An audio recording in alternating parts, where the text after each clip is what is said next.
Yang dihormati Timbalan Pengarah Merangkap Ketua Bahagian Analisis Sains Forensik Haji Yazid bin Ibrahim.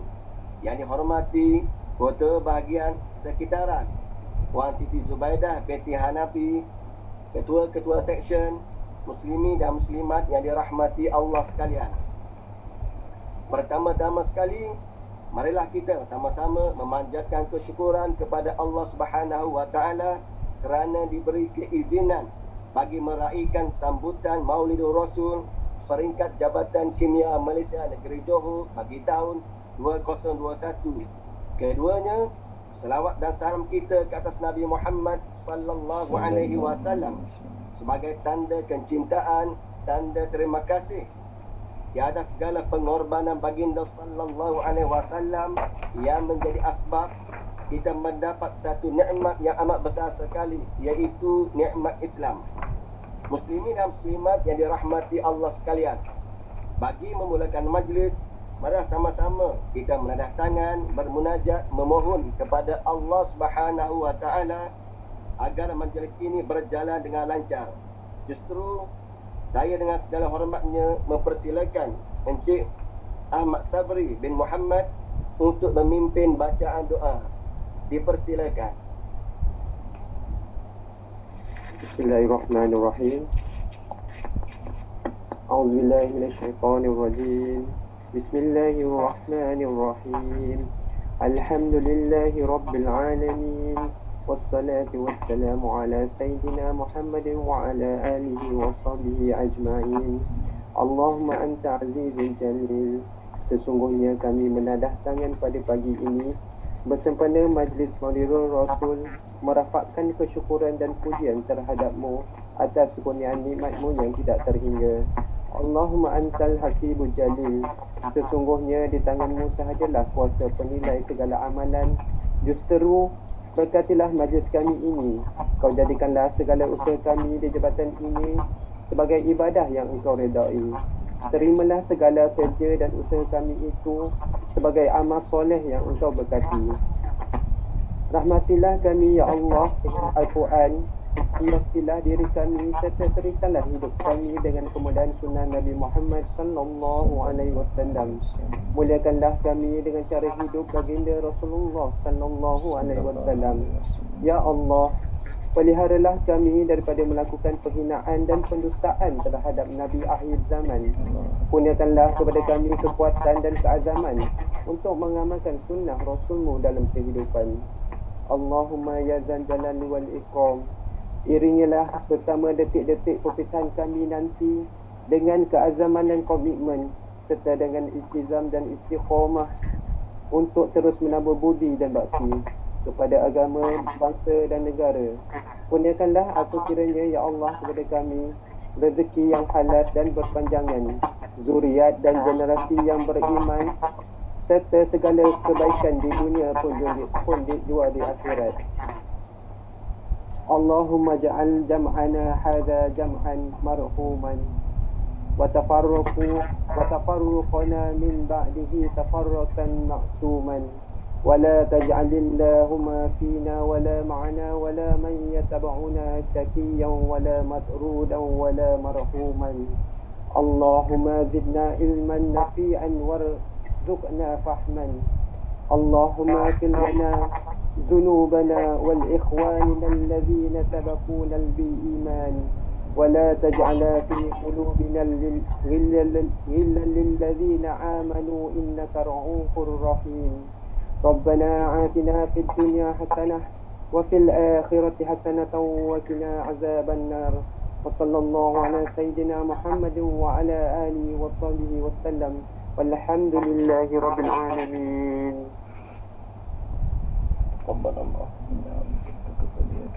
Amin ya rabbal alamin. Terima kasih diucapkan kepada Encik Ahmad Sabri bin Muhammad di atas pimpinan bacaan doa sebentar tadi. Sambutan Maulidur Rasul diteruskan lagi dengan ucapan alu-aluan. Tanpa melengahkan masa, saya menjemput Puan Pengarah Jabatan Kimia Malaysia Negeri Johor, Puan Norizan binti Jaafar untuk menyampaikan kata-kata aluan. Dengan segala hormatnya, dipersilakan. Terima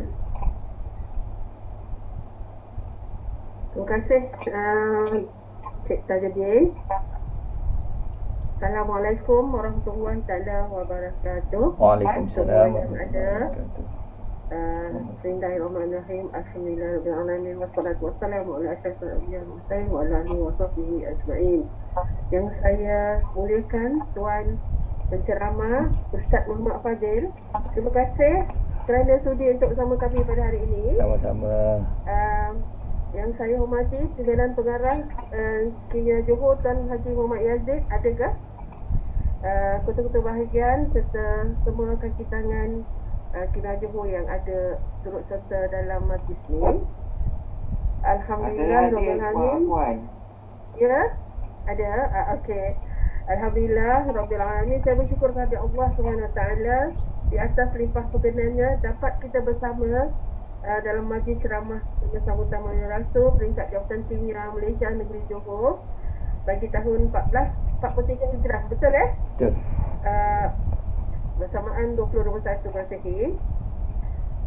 Oleh kerana COVID masih ada dengan kita dan SOP perlu dipatuhi, jadi kita punya majlis ni diadakan secara maya saja ya, atas talian.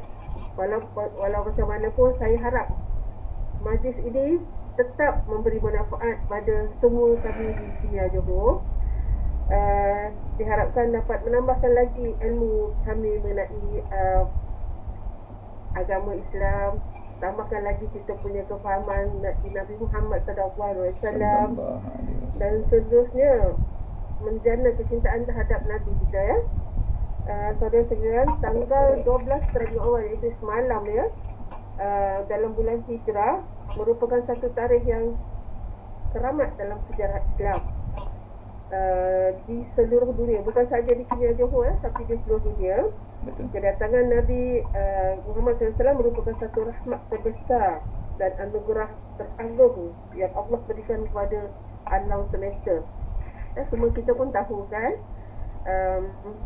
kita selaku umat Nabi Muhammad SAW wajar untuk sentiasa mengenang perjuangan baginda Rasulullah SAW dalam menyebarkan dakwah Islam.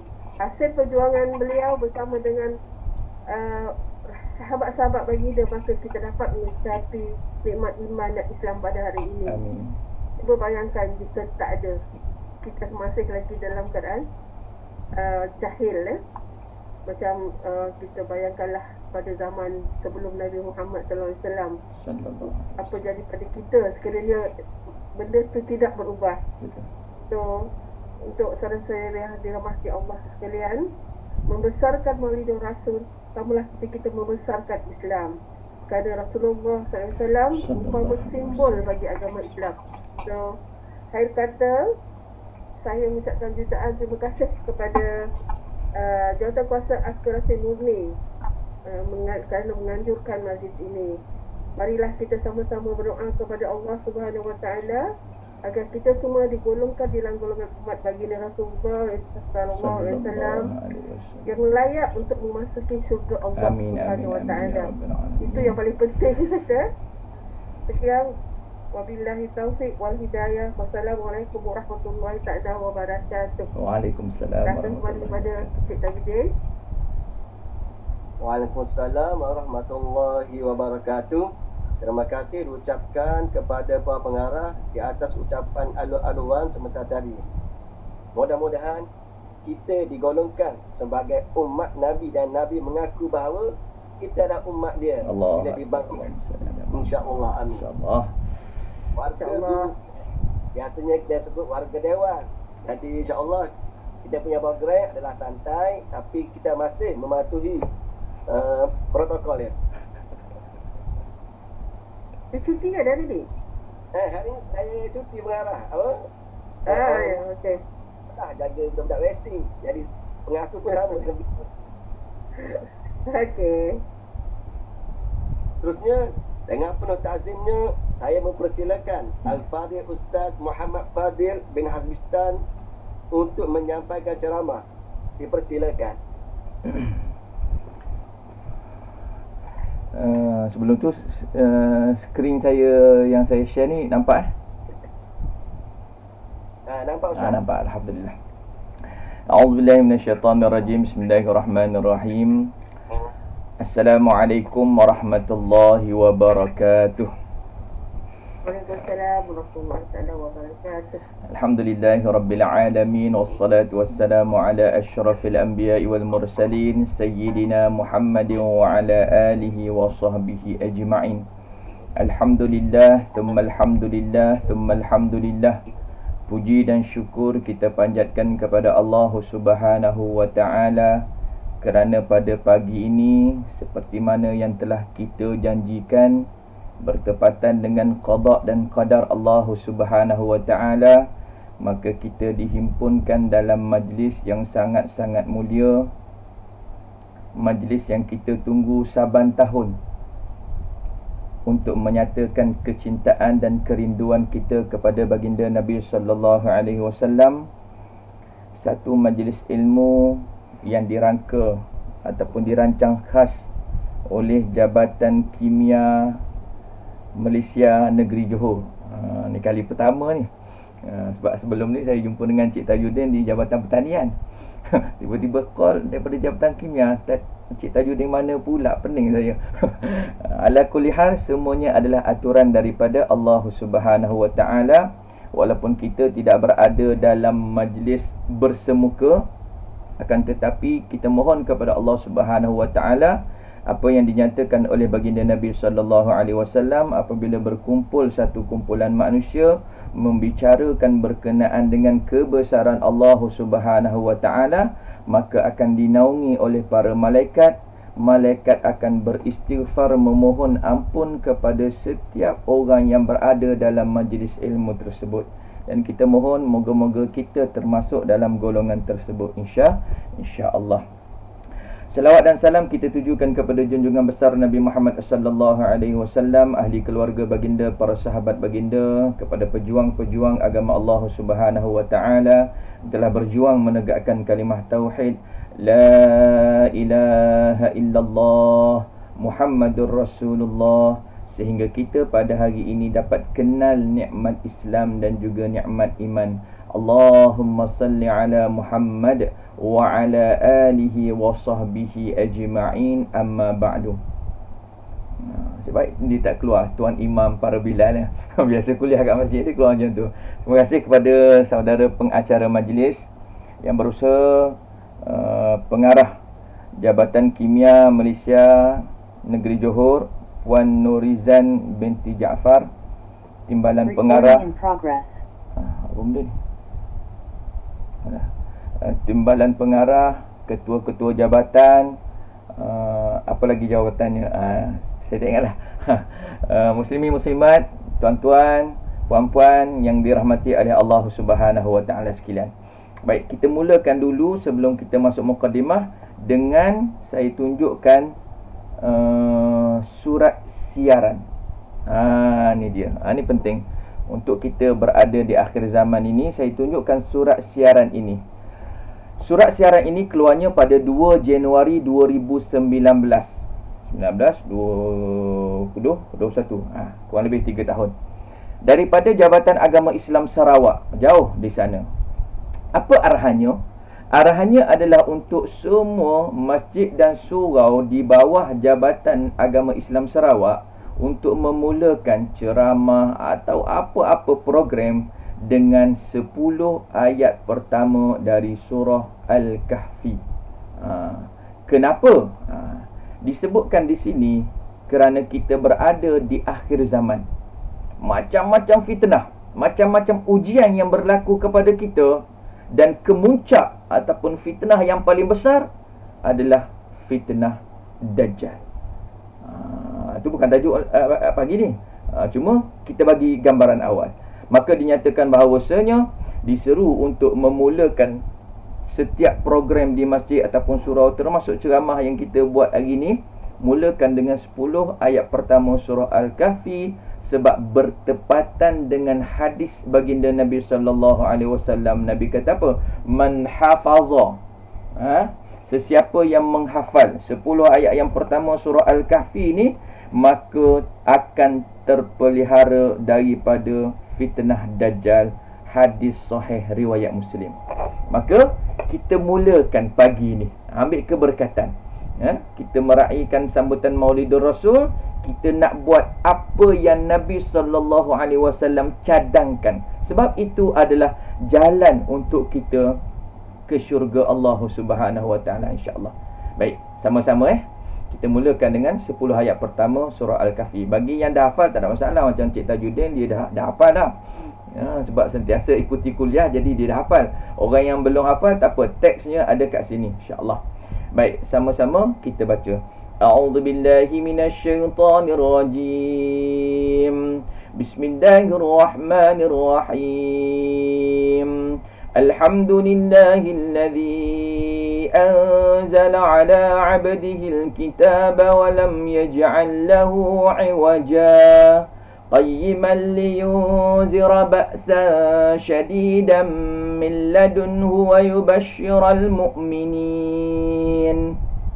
ويبشر المؤمنين الذين يعملون الصالحات أن لهم أجرا حسنا ماكثين فيه أبدا وينذر الذين قالوا اتخذ الله ولدا ما لهم به من علم ولا لآبائهم كبرت كلمة تخرج من أفواههم إن يقولون إلا كذبا فلعلك باخع نفسك على آثارهم إن لم يؤمنوا بهذا الحديث أسفا إنا جعلنا ما على الأرض زينة لها لنبلوهم أيهم أحسن عملا وإنا لجاعلون ما عليها صعيدا جرزا أم حسبت أن أصحاب الكهف والرقيم كانوا من آياتنا عجبا إذ أوى الفتية إلى الكهف فقالوا ربنا آتنا من لدنك رحمة وهيئ لنا من أمرنا رشدا صدق الله العظيم. Alhamdulillah, kita dapat membacanya dan saya sangat-sangat mengharapkan agar kita semua dapat menghafalnya. Dan saya yakin dan percaya warga Jabatan Kimia Negeri Johor, Jabatan Kimia Malaysia Negeri Johor, saya percaya ramai dah hafal. Betul Siapa yang dah hafal kat tangan dah. Baik, bagi yang dah hafal, tahniah. Tahniah dan tahniah.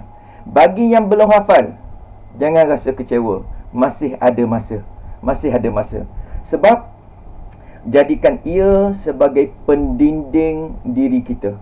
Saya pinjam kata-kata yang disebutkan oleh Syekh Abu Zaki dalam kuliah ringkas dia. Dia kata apa? Selain daripada kita mengambil vaksin yang 2 dos tu, tak kira lah Pfizer ke AstraZeneca ke Sinovac ke, tak kira lah. Selain daripada kita ambil dos itu, 2 dos vaksin tu, jangan lupa untuk kita ambil vaksin akhir zaman.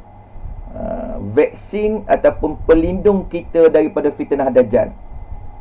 Kalau Syekh Abu Zaki, dia bagi 3 keadaan. Yang pertama, yang kita baca setiap kali semayang. Yang kedua, kita baca setiap hari, 2 kali sehari. Kemudian yang ketiga, kita baca setiap minggu. Jadi kita ada dos setiap kali semayang 5 kali. Kemudian dos harian, kita ada dos mingguan. Subhanallah. Siapa bagi ni? Nabi SAW. Iaitu dos untuk setiap kali semayang, membaca doa hindar dari fitnah Dajjal dalam tahiyat. Saya sebut pada pembukaan, nanti teks dia ada dalam slide. Jangan risau. Ada dalam slide. Iaitu kita membaca selepas daripada kita baca tahiyat, fil alamin innaka hamidum majid, Allahumma inni a'udzubika min adzabi jahannam wa min adzabil qabr wa min fitnatil mahya wal mamat wa min syarri fitnatil masihid dajjal. Bila? Setiap kali sembahyang. Bagi kita mazhab Syafi'i, sunat kita baca. Bagi mazhab Zahiri, Abu Daud Zahiri, wajib baca. Sebab apa? Doa ni Nabi tak tinggal. Doa ni Nabi tak tinggal. Setiap kali Nabi sembahyang, Nabi akan baca doa ni. Subhanallah. Mungkin yang ni pun dah jadi amalan. Yang kedua ialah membaca 10 ayat pertama surah Al-Kahfi dan 10 ayat terakhir surah Al-Kahfi pada siang hari sekali, malam hari sekali. Itu kata 2 kali sehari. 10 ayat pertama, 10 ayat terakhir surah Al-Kahfi. Jadi 2 kali sehari kita baca. Yang ketiga, dos mingguan, yang ni pun jangan kita lupakan, iaitu membaca surah Al-Kahfi daripada ayat 1 sehingga ayat 110. Itu kulluhum, satu surah setiap hari Jumaat, sama ada malamnya ataupun siang hari Jumaat. Dan ada banyaklah kelebihan berkenaan dengan surah Al-Kahfi ni. Antara lain kita mendapat perlindungan dan penjagaan serta cahaya daripada Allah Subhanahu Wa Taala. Mukaddimah baru tu. Baik, tuan-tuan, ibu-ibu, ayah-ayah serta warga Jabatan Kimia yang dirahmati oleh Allah Subhanahu Wa Taala sekalian. Apa slide saya? Okey, slide tak bergerak pula. Gerak insya-Allah. Ayat yang biasa kita dengar, terutamanya orang lelaki. Orang lelaki pada hari Jumaat, sebab dah boleh pergi sembahyang Jumaat, alhamdulillah rezeki kita. Kita akan dengar 2 kali setiap hari Jumaat. Tak kira lah di masjid mana, di surau Jumaat mana, kita akan dengar 2 kali. Kali pertama dibacakan oleh Bilal. Bilal baca biasa, pegang tongkat ngadap ke arah kiblat. Okey, dia baca, Innallaha wa malaikatahu yusalluna 'alan nabi ya ayyuhalladzina amanu sallu 'alaihi wa sallimu taslima. Kita pun jawablah. Kita jawab. Kemudian ketika mana khutbah, iaitu khutbah yang kedua, sekali lagi ayat ini dibacakan dengan lebih tegas. Kenapa saya sebut tegas? Sebab dibaca oleh khatib, satu hal, pegang tongkat, 2. Yang ketiga, khatib menghadap ke arah jemaah, ke arah makmum. Dibaca sekali lagi, Innallaha wa malaikatahu yusalluna 'alan nabi ya ayyuhalladzina amanu sallu 'alaihi wa sallimu taslima. Kalau kita berdepan ni, saya kata apa? Okey, jawab. Tuan-tuan boleh buka mic, ibu-ibu, ayah-ayah, kawan-kawan semua boleh buka mic, jawab sekarang. Jadi biasa kalau ceramah gitulah. Sila jawab. Saya pernah ceramah dekat sekolah-sekolah rendah lah, terutamanya, termasuklah sekolah menengah. Bila saya baca ayat ni, saya kata jawab. Dia confused, nak jawab apa ni. Saya baca sekali lagi, saya kata jawab. Dia tanya kawan dia, nak jawab apa? Aku tak tahu. Aku tak tahu juga. Habis tu nak jawab apa ni? Saya baca kali ketiga dengan lebih tegas bacaannya. Saya kata jawab. Kuat sikit suara. Lalu mereka pun ramai-ramai, Sadaqallahul Azim. Allahu Akbar. Tak apalah, anak-anak mungkin belum sampai lagi pengetahuan itu kepada mereka. Dia jawab Sadaqallahul Azim. Saya kata, kenapa jawab Sadaqallahul Azim? Dia kata, tak tahu nak jawab apa. Ustaz suruh jawab je. Jom kita tengok apa yang Allah Subhanahu Wa Taala suruh sebenarnya. Ayat ni kita biasa dengar, cuma kadang-kadang bukan orang Jabatan Kimia lah, orang lain. Kadang-kadang kita tak perasan Allah suruh apa sebenarnya. Allah Subhanahu Wa Taala sebut, Innallaha wa malaikah, sesungguhnya aku, yakni Allah Subhanahu Wa Taala, dan para malaikatku, yusalluna 'alan nabi, bersalawat kepada Nabi. Kemudian Allah seru kita, ya ayyuhalladzina amanu, wahai orang yang beriman. Kalau ceramah dekat masjid, saya sebut apa? Imam ataupun khatib sekali-sekala bila berada di atas mimbar, bila baca terjemahan ni kan dia baca ayat, kemudian dia baca terjemahan tu. Bila baca terjemahan ni, bila pada perkataan ya ayyuhalladzina amanu, wahai orang beriman tu, sekali-sekali kuatkan suara pada wahai orang yang beriman, sambil hentakkan tongkat tu pada mimbar. Ya ayyuhalladzina amanu, wahai orang yang beriman. Biar yang tidur tu, Allah, apa benda ni? Allah sebab apa? Sallu, selawat. Ayat ini Allah minta kita yang mendengar seruan ini, hei orang beriman. Sebab tu kata ulama, bila ayat itu sebut ya ayyuhalladzina amanu, hei orang beriman, kita sedarlah ayat ni tuju terus pada kita. Ni Allah nak kata apa kat aku ni? Sebab apa? Ya ayyuhalladzina amanu, Allah panggil kita, hei orang beriman, wahai orang-orang yang beriman. Apa Allah nak suruh ni? Sallu, selawat alaihi, kepadanya, yakni kepada baginda Nabi SAW. Wasallimu, serta ucapkanlah salam. Taslima, dengan penghormatan yang sepenuhnya. Jadi ayat ni setiap kali kita dengar, sebab tu bila hari Jumaat kita dengar, sama ada kita yang dengar tu berada di masjid ataupun ibu-ibu yang berada di rumah, sebab speaker luar dipasang hari Jumaat. Jadi kita dengar ayat ni. Bila dengar saja ayat ni, sallu alaihi wasallimu taslima, kita pun Allahumma salli wasallim ala sayyidina Muhammad, ataupun Allahumma salli wasallim wa barik alaihi. Sebab masih lagi kedapatan orang yang datang ke masjid untuk sembahyang Jumaat, bila ayat ini dibaca, dia diam je, dia senyap je, dia tak sambut apa yang Allah suruh, yakni selawat. Bila kata-kata selawat, marah pula kat kita. Kenapa dia marah tu? Sebab kata tu, bila dah bagi tahu jangan bercakap selawat, bukan bercakap selawat. Dah dalam hati. Tuan-tuan, Tuan Pengarah, Timbalan, ketua-ketua jabatan serta semua warga Jabatan Kimia sekalian, bila kita nak menyatakan sesuatu, lafazkan. Bila kita rasa kasih dan rindu kepada Nabi SAW, ungkapkan.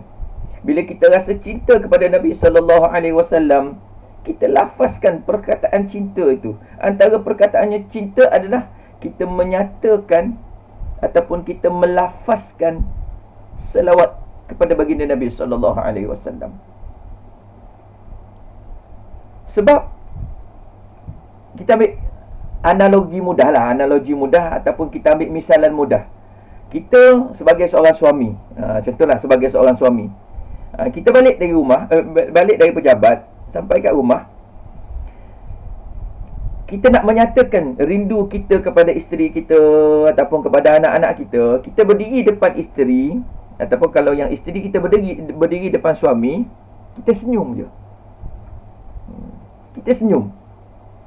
Kita tak sebut, kita tak lafazkan. Agak-agak isteri kita faham tak? Kenapa pula suami aku ni hari ni balik-balik tiba-tiba senyum? Kita nak nyatakan, sayang, abang rindu kat sayang. Contohnya lah. Ataupun apa-apa, abang, saya rindu kat abang.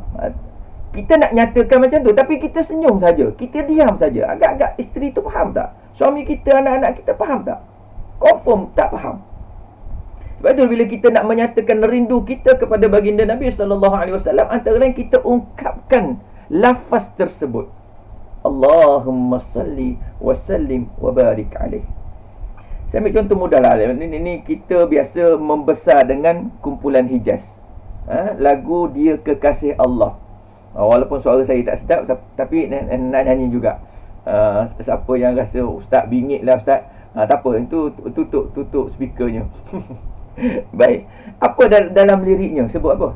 Malu rasanya mengatakan cinta kepada Dia kekasih Allah, kerana Dia insan mulia, sedangkan diriku insan biasa. Tapi walaupun dalam keadaan kita malu nak nyatakan cinta tu, sebab kita ni orang biasa, ku pujuk jua hati dan jiwa, meluahkan rasa cinta membara di dalam pujian ucapan selawat. Tanda apa? Tanda penghargaan seorang umat. Dalam kita puji Nabi itu, kita berselawat. Sebab mungkin tuan-tuan, puan-puan, warga kimia sekalian, mungkin semalam tuan-tuan rasa perasaan ni. Wallahualam, masing-masing ada perasaan tu. Hari kelahiran baginda Nabi SAW. Lebih-lebih lagi, sebelum saya terlupa, siapa yang lahir 19 hari bulan 10 semalam ni? Kurang lebih 50 orang yang ada kat dalam secara maya ni. Ada tak yang lahir, hari lahir dia, ataupun hari jadilah orang kata, hari lahir dia, birthday dia 19 hari bulan 10. Tak kira lah tahun bila. Ada tak? Kalau ada, nanti boleh jumpa dengan Tuan Pengarah lah, minta hadiah. Gurau. Ada tak? Tak ada? Tak ada? Ada ke Tuan Pengarah sendiri lahir pada 19 hari bulan 10? Tak ada? Allahu Akbar. Saya tengok dalam Facebook tu ada dua orang kawan saya tu lahir pada semalam. Saya ucapkan selamat hari lahir dan saya kata, oh, tahniah lah. Untung sangat. Sebab apa? Untuk tahun 2021 ni kena pada tarikh lahir dia. Subhanallah. Sebab apa? Sebab ada orang bila tarikh lahir dia, contohlah tarikh lahir dia ni sama dengan tarikh lahir pemain bola sepak JDT, contohlah, kita ambil mudah. Dia rasa bangga, kau tengok tarikh lahir aku sama dengan tarikh lahir ni pemain JDT. Wah. Ataupun tarikh lahir dia sama dengan tarikh lahir Sultan Johor. Dia kata, ni confirm aku tiap-tiap tahun dapat hadiah ni. Tapi jarang orang, tarikh lahir aku sama dengan, untuk tahun ni sama dengan Rasulullah. Allah Akbar. Rasa seronok. Macam tahun lepas, kalau kita tengok semak tahun lepas kalendarnya, Maulidur Rasul pada 29 hari bulan Oktober. Allah Akbar. Saya tengok kalendar tu, saya rasa, ya Allah, ruginya. Rugi sebab apa? Saya miss hari. Tarikh lahir saya 30 hari bulan Oktober. Tahun lepas 29 Oktober Maulidur Rasul. Allah Akbar. Sehari lagi, ya Allah. Rasa sayangnya. Orang kata, tak apalah Ustaz, tunggu tahun depan. Tahun depan dah injak 10 hari lagi. 19 hari bulan. Tahun depan sekali lagi, turun lagi 10 hari. Jadi bila nak jumpa pula, nak kena pula tu. Sebab apa? Kita nak rasa kebersamaan dengan Nabi kita Muhammad SAW. Sebab tu semalam bila lelah kita buka WhatsApp status, kita buka WhatsApp group, duduk selawat. Kita buka yang video pun kita dengar selawat. Kadang-kadang dengar selawat tu sampai mengalir mata. Kita pun tak tahu apa perasaan tu yang menyebabkan kita dengar selawat tu, air mata tu keluar sendiri. Allah Akbar. Mungkin pengarah timbalan dan yang warga Jabatan Kimia sekian, mungkin semalam punya cerita berapa kali kita menangis sebab ingat kepada Nabi SAW. Ada orang dengar nasyid, pertama-tama nasyid Raihan, alangkah indahnya hidup ini, andai dapat ku tatap wajahmu, kan pasti mengalir air mataku kerana pancaran ketenanganmu. Orang yang pernah pergi umrah, orang yang pernah pergi haji, dah ziarah makam Rasulullah SAW, bila dengar bait lagu ini, dia akan terbayang dia berada kat mana? Depan makam Rasulullah SAW.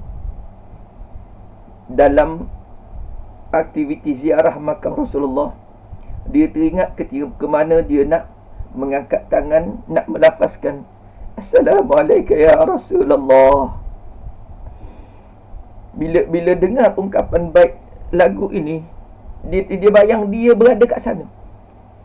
Bagaimana keadaan kalau kita ni dapat berhadapan dengan Nabi SAW? Mulut ni tak terkata apa. Ya Allah, tak terkata apa mulut ni. Sebab apa? Satu anugerah yang sangat-sangat hebat, dapat menatap wajah Rasulullah SAW. Lebih-lebih lagi kalau alangkah indahnya hidup ini, andai dapat ku kucuk tanganmu. Allahu Akbar. Kita dengar pengumuman daripada Perdana Menteri bila boleh rentas negeri yang lepas kan. Oh, dengar pengumuman tu, ya Allah. Orang yang dah setahun tak balik kampung, orang yang dah 2 tahun tak balik kampung, dengar pengumuman tu dah terbayang dah. Terbayang dah macam mana rupa mak ayah, terbayang dah macam mana suasananya bila sampai kampung. Tapi sebelum tu swab dululah. Pastikan anda tidak membawa penyakit itu ke kampung. Dah swab negatif, alhamdulillah. Bagaimana keadaan nak cium tangan ibu dan ayah bagi orang yang masih ada ibu dan ayah. Itu baru gambarannya ibu dan ayah. Bagaimana kita ni dapat berhadapan dengan Nabi SAW, kemudian dapat bersalam dan mengucup tangan Nabi SAW. Allahu Akbar. Moga mengalir keberkatan dalam diriku untuk mengikut jejak langkahmu. Kemudian rangkap seterusnya sebab apa? Alangkah indahnya hidup ini, andai dapat ku dakap dirimu. Allahu Akbar. Kalau kita dapat peluk mak ayah pun kita dah rasa seronok. Apatah lagi kita dapat memeluk seorang insan yang sangat-sangat mulia, yang sangat-sangat dirindui dan dicintai oleh semua orang. Dapat peluang peluk Nabi SAW. Tiada kata yang dapat aku ucapkan, hanya Tuhan saja yang tahu. Ya Rasulullah, ya Habiballah, tak pernah ku tatap wajahmu. Ya Rasulullah, ya Habiballah, kami rindu padamu. Allahumma salli ala Muhammad, ya Rabbi salli alaihi wasallim. Allahumma salli ala Muhammad, ya Rabbi salli alaihi wasallim. Allahu Akbar. Dapatkan yang original. Baik, tuan-tuan, ibu-ibu, ayah-ayah yang dirahmati oleh Allah Subhanahu Wa Taala sekalian. Baik, kita mengadakan majlis pada hari ini tidak lain tidak bukan adalah untuk menyatakan rindu kita kepada Nabi sallallahu alaihi wasallam, cinta kita kepada baginda Nabi sallallahu alaihi wasallam. Maka tak lepas bibir kita ini mengungkapkan rindu dan cinta kita kepada Nabi, yakni dengan cara berselawat kepada baginda Nabi sallallahu alaihi wasallam. Baik, kita nak laju. Diam tak diam 9.42 dah. Cik Tajuddin, kita sampai pukul apa? Kalau ikutkan jadual hingga pukul 10. Pukul 10 sudah. Tapi terbabas sikit tu insya-Allah boleh. Allah Akbar. Baik, saya lajukan insya-Allah. Baik. Okey, bagaimana tahap cinta kita, cinta tertinggi kepada baginda Nabi sallallahu alaihi wasallam? Kita ikuti cerita Sayyidina Umar Al-Khattab radhiyallahu an. Ketika mana Nabi sallallahu alaihi wasallam bersama dengan Sayyidina Umar kata apa? Wahai Rasulullah, tidak ada kecintaan aku selepas diri aku kecuali kepadamu ya Rasulullah. Aku cinta diri aku, lepas tu tak ada orang lain, bukan isteri, bukan anak aku, tapi engkau ya Rasulullah. Apa kata Nabi sallallahu alaihi wasallam? Wahai Umar, Tidak, demi Allah yang jiwaku ada di tangannya, sehingga kamu mencintai aku, yakni Rasulullah sallallahu alaihi wasallam, lebih daripada diri kamu sendiri. Maksudnya kita cinta kepada Nabi sallallahu alaihi wasallam itu mesti lebih daripada kita cinta pada diri kita. Kalau hadis riwayat Bukhari dan Muslim ni, kata Nabi sallallahu alaihi wasallam, la yu'minu ahadukum hatta akuna ahabba ilaihi min walidihi wa waladihi wan nasi ajma'in. Tidak sempurna iman seseorang melainkan aku, sehingga aku lebih dicintai daripada ibu dan ayah dia, daripada anak-anak dia, dan daripada manusia keseluruhannya. Maksudnya hendaklah meletakkan kecintaan kepada baginda Nabi SAW melebihi segala-galanya, kecuali kepada Allah lah. Maksudnya Allah, Rasulullah SAW. Subhanallah, itu tahap kecintaan. Dan apa kata Sidina Umar bila dengar teguran itu daripada Nabi SAW? Umar kata, ya Rasulullah, bermula sekarang aku lebih cinta kepada Tuhan daripada diri aku sendiri. Subhanallah. Maka kita pun sama, meletakkan kecintaan kita kepada Nabi SAW melebihi orang lain. Baik. Kata Nabi SAW, ajarkan anak kamu 3 perkara. Ajarkan anak kamu 3 perkara. Iaitu yang pertama, mencintai Nabi kamu SAW, cinta kepada kaum keluarga Nabi SAW, disebut sebagai ahlul bait, kemudian membaca Al-Quran. Bab cinta kepada Nabi SAW ni saya rasa mungkin tak perlu dikupas panjang, sebab kita sentiasa ingat kepada Nabi, dan generasi kita sekarang insya-Allah generasi yang masih lagi kalau disoal tentang Nabi boleh jawab. Tentang isteri Nabi, anak-anak Nabi, tentang ibu dan ayah Nabi, pak cik dan datuk Nabi, insya-Allah kita boleh jawab. Yang cuma kita risau kepada generasi yang ke bawah, anak ataupun cucu kita, kalau ada cicit-cicit kita. Sebab apa? Mereka kurang pendedahan dan mereka lebih dengan hiburan-hiburan yang tak ada kaitan dengan Nabi. Ini kita risau. Sebab itu Nabi kata, ajar anak kamu 3 benda ni. Baik. Jom kita kenali Nabi SAW. Sikit ni ringkas. Kalau ada persoalan nanti last kita bagi ruang dan peluang untuk bersoal jawab. Secara ringkasnya boleh kita simpulkan dalam qasidah kisah sang Rasul, Habib Syekh dan sebagainya. Bolehlah kita dengar balik. 2 bulan di kandungan, wafat ayah hendanya, tahun gajah dilahirkan, yatim dengan kakeknya. Baik. Daripada bait qasidah ni kita dah dapat gambaran. Nabi lahir dalam keadaan yatim. Nabi lahir dalam keadaan 2 bulan dalam kandungan ibu, yakni Aminah. Maka ayahnya wafat, ayahnya meninggal dunia. Kemudian dia membesar dengan datuknya. Okey, saya nak laju ni. Kelahiran Nabi SAW pada 12 hari Rabiul Awal tahun gajah. Ini saya tak nak hurai panjang. Nanti dia akan ambil masa. Baik. Kemudian lahir dalam keadaan bersujud. Boleh rujuk dalam kitab Barzanji dan sebagainya. Nabi lahir dalam keadaan bersujud. Bukan jarang, tak pernahlah kita jumpa yang lahir dekat hospital dan sebagainya lahir dalam keadaan bersujud. Lahir pula dalam keadaan sudah berkhatan. Ni cek lah anak kita. Ada tak lahir-lahir tu dah berkhatan? Tak ada. Ni keistimewaan kepada Nabi SAW. Dan apa yang berlaku pada malam kelahiran Nabi SAW disebutkan dalam ini lagu kumpulan Raihan. Nanti tuan-tuan boleh search lah. Lagu kumpulan Raihan bertajuk Nabi Anak Yatim. Apa yang berlaku pada malam kelahiran Nabi SAW?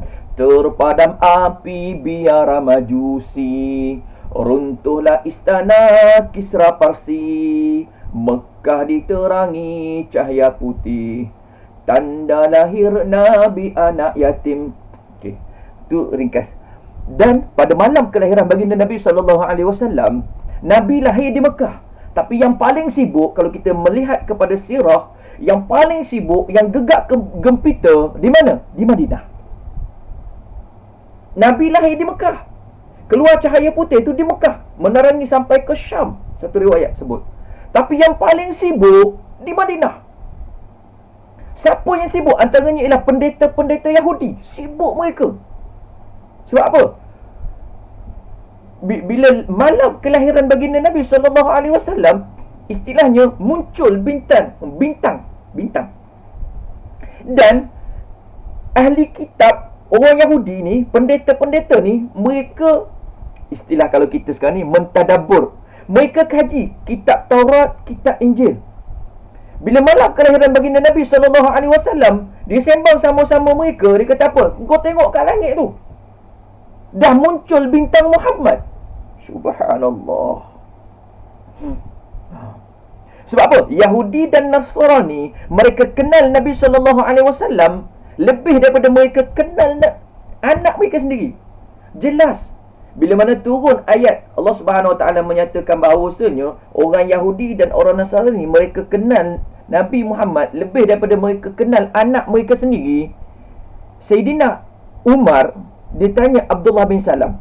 Abdullah bin Salam seorang sahabat, dulunya sebelum masuk Islam, dia adalah orang yang hebat dalam agama Yahudi. Pendeta Yahudi. Pakar kitab Taurat. Pakar kitab Taurat. Sayyidina Umar tanya, wahai Abdullah bin Salam, apa makna ayat ni? Lalu dinyatakan oleh Abdullah bin Salam, ya benar. Kami orang-orang Yahudi kenal Nabi Muhammad sebelum dia lahir lagi. Sebelum Nabi lahir, orang Yahudi dah tahu. Sebab termaktub ataupun tercatat dalam kitab Taurat, dalam kitab Injil, berkenaan dengan ciri-ciri Nabi SAW. Anak mereka, mereka tahu bila dah lahir. Oh, rambut kerinting macam mak dia. Oh, mata sepet macam ayah dia. Contoh. Oh, hitam macam mak dia. Oh, putihnya macam ayah dia. Contoh. Oh, perempuan jangan rasa hati. Ini contoh saja. Bila lahir anak baru tahu. Tapi sebelum lahir, kalau scan nampak tak? Kalau kita scan, sekarang ni dah ada 4D, 5D kan. Kalau scan tu nampak tak rambut agak-agak? Tapi tak pastilah. Tapi teknologi dulu ada dan scan ni. Maksudnya mereka lebih kenal Nabi SAW. Dan sibuknya di Madinah. Kata tak nak hurai panjang Ustaz. Nak hurai juga. Nak cerita berkenaan dengan nak supaya kita rasa cinta kita kepada Nabi SAW. Sibuknya di Madinah sebab apa? Pendeta Yahudi ni, dia masuk daripada satu rumah ke satu rumah, orang-orang Yahudi yang syarat mengandung. Sini kau dah lahir, dah bersalin? Belum. Cari lagi. Sebab apa? Mereka sangat-sangat mengharapkan Nabi akhir zaman itu adalah di kalangan orang-orang Yahudi. Sangat-sangat mengharapkan. Sebab itu, kalau ikut kisahnya, orang Yahudi ni ramai sebenarnya kat mana? Di Syam. Orang Kristian daripada Syria, Syam. Kemudian orang Yahudi daripada mana? Daripada Palestin dulu, Bani Israel. Tetapi mereka berkumpul di Madinah.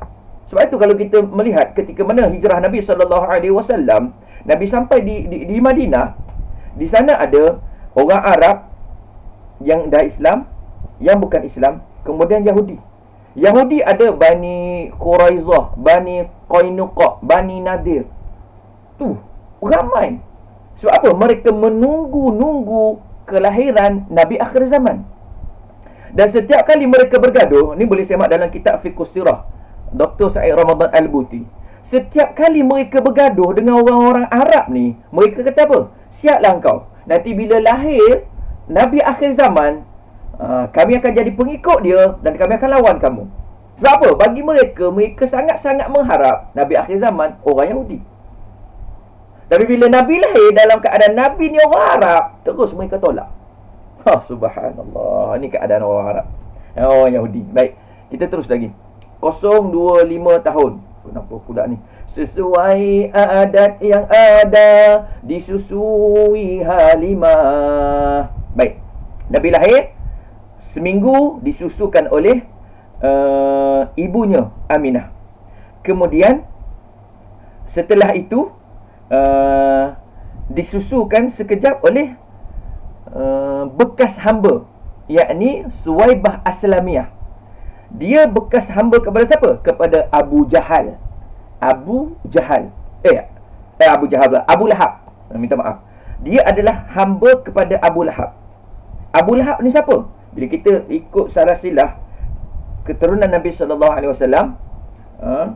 ni ayah Nabi, ni mak Nabi, keturunan Nabi.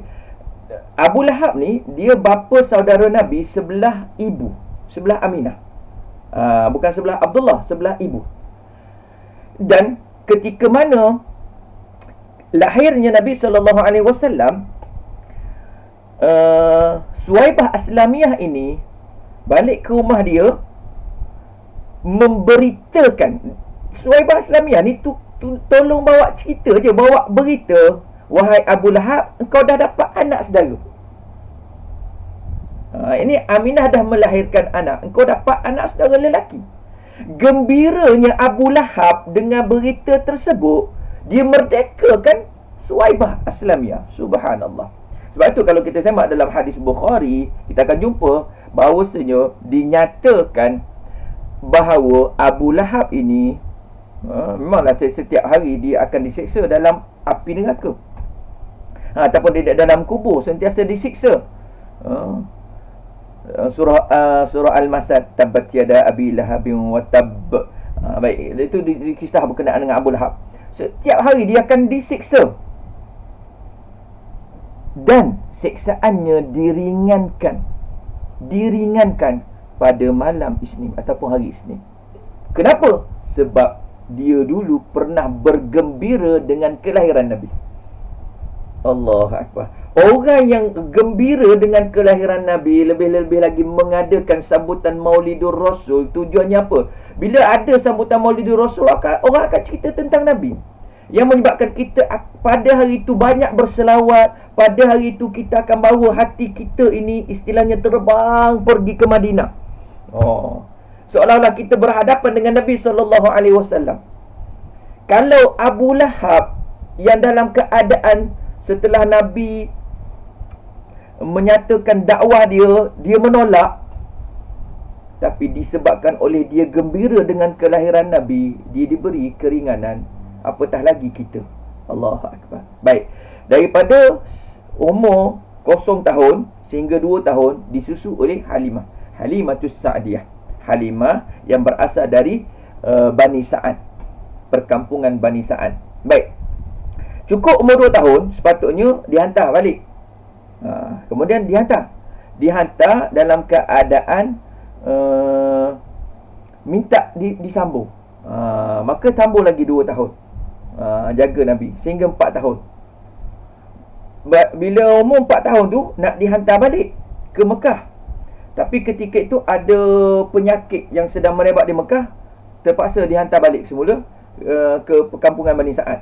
Sehingga umur 5 tahun lebih, masa tu Halimatus Sa'diyah bersama dengan suaminya terpaksa hantar Nabi. Kenapa? Berlaku peristiwa pembedahan dada Nabi SAW, yang menyebabkan Halimatus Sa'diyah, ibu susu Nabi ni, bincang-bincang dengan suami dia, kata, tak boleh jadi ni. Ni jadi apa-apa pada anak orang ni, istilahnya pada anak orang ni, jenuh kita nak jawab. Jadi hantar baliklah kepada ibunya Aminah. Duduk sekejap, tak lama, daripada 5 tahun setengah, 5 tahun lebih, duduk sehingga umur 6 tahun, wafat ibunda yang tercinta. Dalam perjalanan balik daripada ziarah makam ataupun kubur ayahnya di Madinah. Kubur ayah baginda Nabi SAW di Madinah. Dalam perjalanan balik tu, dalam keadaan di tengah-tengah padang pasir tu, Aminah jatuh sakit. Di mana? Di Abwa. Kalau ikut sirahnya. Dan saya mencadangkan, kalau tuan-tuan ada kesempatan, cari satu buku. Dia bukunya tak tebal. Karangan Zuraimi Ismail. Ini antara pengarangnya lah. Zuraimi Ismail, terbitan Galeri Ilmu. Tajuk dia Putera Lembah Bakah. Putera Lembah Bakah. Dia ada 3 jilid. Dia tak tebal, nipis je. Diceritakan Bagaimana keadaan ketika mana Aminah jatuh sakit? Nabi bersama dengan Ummu Aiman yang ikut serta pada ketika itu. Ummu Aiman ni menceritakan bagaimana keadaan Nabi berada di samping ibunya yang tercinta. Nabi anak yatim, ayah dah tak ada. Dapat kasih sayang daripada atuk. Kemudian baru sekejap berada bersama dengan ibunya jatuh sakit. Dan sakit Aminah itu membawa kepada meninggal. Ketika mana sedang terbaring itu, disebutkan oleh Ummu Aiman bahawasanya dia melihat bagaimana seorang anak kecil umur 6 tahun, anak kita prasekolah 6 tahun, berada di sisi ibunya, menggosok-gosok tangan ibunya, berbicara lah. Allahu Akbar. Kita boleh bayangkan bagaimana keadaan ketika itu. Ayah dah tak ada. Ni mak pula sakit, yang sakitnya nazak. Mengalir air mata, ya Allah. Sebab tu bila kita baca sirah, kita cuba letakkan diri kita di tempat itu. Kita bayangkan aku berada di situ. Bagaimana keadaan? Allahu Akbar. Maka wafat ibunya yang tercinta. Baik, terus. 8 tahun usia kakek meninggalkannya. Abu Talib pun menjaga, paman paling pembela. Baik, umur 6 tahun, 8 tahun, sekejap je. Meninggal ibunya, dia dijaga ataupun diasuh oleh atuknya Abdul Muttalib. Diasuh oleh Abdul Muttalib. Kemudian tak lama, 6 hingga 8, usia Nabi SAW 8 tahun, atuk dia pula meninggal dunia. Kemudian dia dipelihara ataupun dijaga oleh bapa saudaranya, yakni Abu Talib. Walaupun dalam keadaan Abu Talib ini ramai anaknya, termasuk Ja'far, termasuk Ali bin Abi Talib dan sebagainya, ramai anak dia. Tapi dia ambil Nabi SAW, dijaga dan sangat-sangat sayang. Bahkan sayang kepada Nabi lebih daripada sayang kepada anak dia sendiri. Baik. Umur 12 tahun, saat kecil mengembala, dagang saat remaja. Nabi ikut kafilah perdagangan Abu Talib nak pergi ke Syam. On the way pergi ke Syam tu, dia singgah di mana? Singgah di Buhairah. Ini cerita panjang. Dalam buku Putera Lembah Bakah tu, tuan-tuan boleh baca. Dan kita akan rasa, ya Allah, seronok sangat. Sebab apa? Rahib Buhairah ni kata tak nak cerita sikit, supaya sikit je saya bagi, supaya tuan-tuan rasa nak lagi. Dan nak lagi tu kena buat rujukan. Rahib Buhairah ni, tuan-tuan, dia pendeta Nasrani. Rahib Buhairah ni pendeta Nasrani, iaitu yang betul-betul belajar kitab Injil. Bila masa yang dia rasa agak-agak inilah masanya yang akan lahir Nabi akhir zaman, apa dia buat? Dia bina rumah ibadah dia di tengah-tengah padang pasir. Di tengah-tengah padang pasir, perjalanan antara Mekah ke Syam. Di tengah-tengah padang pasir tu dia bina rumah ibadah. Tujuan satu, nak tunggu Nabi akhir zaman. Subhanallah. Bermula kafilah ni, kumpulan perdagangan Abu Talib yang bawa barang dagangan ketika itu, bermula bergeraknya daripada Mekah, hati Buhairah dah tak tenang. Kenapa ni? Something wrong somewhere ni. Dia masuk pukul 10, dia keluar perkataan orang putih. Something wrong somewhere ni. Dia rasa, apa benda ni? Kemudian setelah mana hampir pedagang kafilah tu hampir dekat dengan rumah ibadah dia ni, dia rasa lagilah, apa ni, dia siapkan makanan, buat persiapan untuk makanan, nak jamu orang makan. Kemudian dia tak puas hati, dia naik ke atas rumah ibadah dia melihat satu kumpulan yang datang dalam keadaan ada awan yang melindungi. Dia kata sah, seperti mana yang tercatat dalam kitab Taurat dan juga Injil. Sah, inilah orangnya. Inilah yang aku tunggu-tunggu selama ini. Baik, apabila sampai saja di tempatnya, dia pun panggil. Panggil, berhenti kejap. Ni sini kejap, jamu minum teh ke apa . Sedangkan sebelum ni dah banyak pedagang lalu pergi dan balik, tak pernah dijemput. Tapi kali ni dijemput. Masuk. Bila masuk, biasalah pakcik-pakcik semua masuk, tinggal seorang je jaga barang. Lalu ditanya kepada Abu Talib, semua dah masuk ke? Ya, semua dah masuk, dah tak ada orang tinggal kat luar. Aku rasa kurang lah. Tak ada. Tu ada seorang budak. Tak apalah, dia tunggal kat luar lah. Nanti dah siap kita orang makan, kita panggil lah dia. Tak. Dia juga adalah tetamu aku. Panggil. Bila panggil, berdepan dengan Nabi SAW. Ya Allah. Orang yang kenal Nabi. Itu saya sebut tadi. Yahudi dan Nasrani, mereka kenal Nabi lebih daripada kenal anak sendiri. Tengok Nabi, dia dah tahu dah. Inilah orangnya. Kemudian dia bersoal jawab. Dia bersoal jawab. Lalu dia tanya Abu Talib, siapa ni? Abu Talib kata apa? Ini anak aku. Ni pelik. Tak mungkin ayah dia masih hidup. Tengok. Allahu Akbar. Dia belum tanya lagi Abu Talib ni. Dan Abu Talib memberi jawapan yang salah. Ni bukan anak dia, maksudnya anak saudara dia. Tapi bila Abu Talib kata ini anak aku, terus dia bagi jawapan. Hairan, dia kata apa? Tak mungkin ayah dia masih hidup. Sebab tercatat dalam kitab bahawasanya sebelum Nabi lahir, ayahnya dah meninggal. Subhanallah. Kemudian memulakan ungkapan ataupun bersoal jawab dengan Nabi. Dia nak test saja nak test. Buhairah kata apa? Demi Lata dan Uzza, aku bertanya kamu. Lata dan Uzza, dua berhala yang besar yang disembah oleh orang Mekah. Nabi tak jawab. Bismikallahumma, dengan nama Allah. Dia kata, aku nak bertanya kamu. Baru Nabi jawab. Sah ni. Kemudian Buhairah meminta izin untuk melihat tanda kerasulan Nabi SAW yang berada di atas belakang. Bila melihat, dia mengucupnya, dia peluk Nabi SAW dan dipesan kepada Abu Talib, bawa budak ni balik ke Mekah. Jangan sampai dia sehingga sampai ke Syam. Jangan. Sebab apa? Bahaya. Nampak ataupun jumpa kepada orang Yahudi, habis budak ni. Allahu Akbar. Baik, tak selesai kat situ. Okey, tak selesai kat situ. Dah 10-6 minit ni. Kenapa? Macam mana ni? Cik Tajuddin. Baik, tak selesai kat situ. Selesai saja. Tuan, teruskan. Boleh. Allah.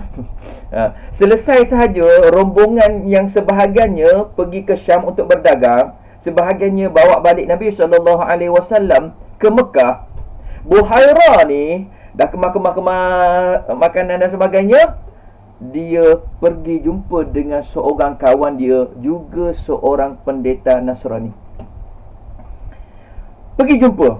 Daripada jauh dia menangis. Dia merau-rau. Dia kata apa? Aku dah jumpa dah. Daripada nak menyatakan bahawasanya seronoknya jumpa Nabi akhir zaman ni. Walaupun belum dilantik, baru umur 12 tahun. Aku dah jumpa dah. Bila sampai dekat, adalah nama dia dalam kitab tu, ditulis nama dia, saya tak ingat. Bila sampai dekat tu, masih lagi, aku dah jumpa je. Menangis-nangis, aku dah jumpa. Dia peluk kawan dia, dia kata, aku dah jumpa. Kawan dia kata ni, kau jumpa apa? Nampak hantu ke apa? Tak, aku dah jumpa dah. Kau jumpa apa? Relax, tenang. Aku dah jumpa dah. Siapa kau jumpa? Nabi akhir zaman yang dijanjikan. Terkejut kawan dia. Kawan dia tanya, kalau ikut perkiraan kita, belum lagi. Lalu Buhairah kata, ya, dia belum dilantik, tapi dia dah lahir. Aku dah melihat tanda kerasulannya. Kemudian kedua-dua menangis. Ya Allah, seronoknya tahu Nabi ni dah lahir. Allahu Akbar. Saya boleh cerita macam tu je. Tuan-tuan nak rasa feel lagi, tuan-tuan cari kitab tu, Putera Lembah Bakah. Allah, saya baca tu, ya Allah, tak tahulah berapa kali menangis. Sebab apa? Sebab kita rasa tu penulis membawa kita seolah-olah kita berada pada ketika itu. Kita berada di situasi itu. Orang yang suka baca novel dia tahu. Mungkin cikgu tu suka kot baca novel. Orang yang istilahnya kaki novel, dia tahu feeling bila baca novel. Dan lebih-lebih lagi bila kita baca tu kisahnya tentang Nabi kita Muhammad sallallahu alaihi wasallam. Allahu akbar, seronok mereka. Itu orang Nasrani, pendeta Nasrani yang betul-betul beriman kepada kitab Injil dan kitab Taurat. Mereka rasa bagaimana kehadiran Nabi sallallahu alaihi wasallam. Baik, cerita panjang. Umur 25 Nabi sallallahu alaihi wasallam memperisterikan Khadijah. Umur 25 memperisteri Khadijah. Walaupun umur Khadijah ketika itu umur 40 dalam satu riwayat, walaupun ada riwayat-riwayat yang lain, dan ada riwayat yang menyatakan Nabi Khadijah ni ketika mana berkahwin dengan Nabi SAW umurnya sebaya. Itu ada riwayat. Baik, itu kita tak payah bahaslah berkenaan dengan riwayat. Dan bersama dengan Khadijah, Nabi SAW dikurniakan isteri. Dan bila kita melihat kepada hadis, semua anak Nabi adalah daripada isterinya yang bernama Khadijah. Isteri lain tak ada. Berapa orang anak Nabi? Dia timbul soalan lah. Anak Nabi kita ada berapa orang? Boleh buka mic lah. Boleh jawab. Kita bersoal jawab. Seronok sikit. Kalau tidak macam saya cakap seorang je. Baik. Anak Nabi ada? Saya nak dengar jawapan. Tuan-tuan dah tahu ni, saja. Anak Nabi kita ada berapa orang? Kalau ada yang nak menjawab, silakan. Ada hadiah yang kita ada 7 orang. Jadi yang dengan Khadijah berapa orang? Yang dengan Khadijah ada berapa orang? Anak Nabi? Tak apa, salah tak apa. Dengan Khadijah berapa orang?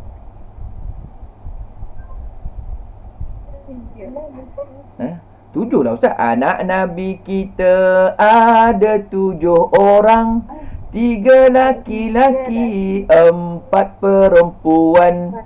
Qasim, Abdullah, Ibrahim, Fatimah, Zainab, Ummi Kalsum, Siti.